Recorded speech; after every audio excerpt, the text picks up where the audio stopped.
রাজধানী international convention city বসুন্ধরায় শুরু হতে যাচ্ছে প্লাস্টিক প্রিন্টিং এবং প্যাকেজিং ফেয়ার। ১৭তম এই আয়োজন সম্পর্কে বিস্তারিত জানাতে যুক্ত হচ্ছেন মুরসালিন হক জুনায়েদ। মুরসালিন, কেমন দেখছেন মেলার আয়োজন, বিস্তারিত জানাবেন। তানিয়া, ১৭তম বারের মতো যেই প্লাস্টিক প্রিন্টিং এবং প্যাকেজিং ফেয়ারটি অনুষ্ঠিত হতে যাচ্ছে আন্তর্জাতিক কনভেনশন সিটি বসুন্ধরায়।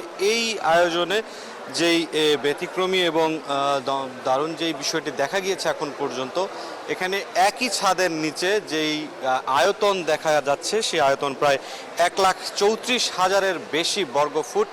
এইখানে কিন্তু এই একটি টেন্টের নিচেই এই ১৭তম যে আন্তর্জাতিক মানের যে প্লাস্টিক প্রিন্টিং এবং প্যাকেজিং ফেয়ারটি, ইন্ডাস্ট্রি ফেয়ার মূলত এটি অনুষ্ঠিত হতে যাচ্ছে।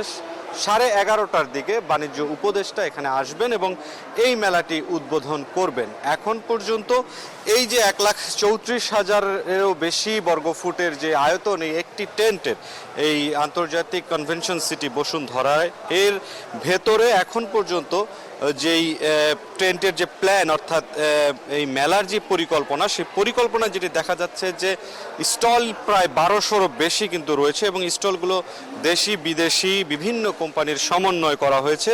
বিদেশি কোম্পানিগুলো অর্থাৎ রাষ্ট্র যারা আসছেন এই বাংলাদেশে, চীন, জার্মানি, ভারত, ইতালি, ভিয়েতনাম, তুরস্ক, জাপান সহ বিভিন্ন দেশ আসবেন এবং বাংলাদেশেরও কিন্তু বেশ কিছু প্রতিষ্ঠান এখানে আছে।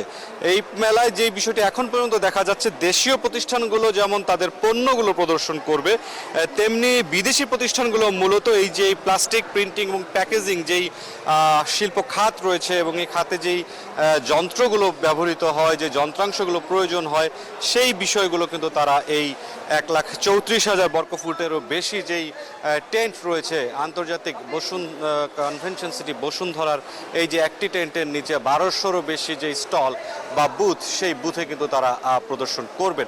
এখন পর্যন্ত যে জানা গিয়েছে 11:30টা নাগাদ বাণিজ্য উপদেষ্টা শেখ বশিরউদ্দিন এই মেলাস্থলে এসে এই মেলাটি উদ্বোধন করবেন। দানিয়া। মুরসালিন, আপনাকে ধন্যবাদ মেলার আয়োজন নিয়ে বিস্তারিত জানানোর জন্য।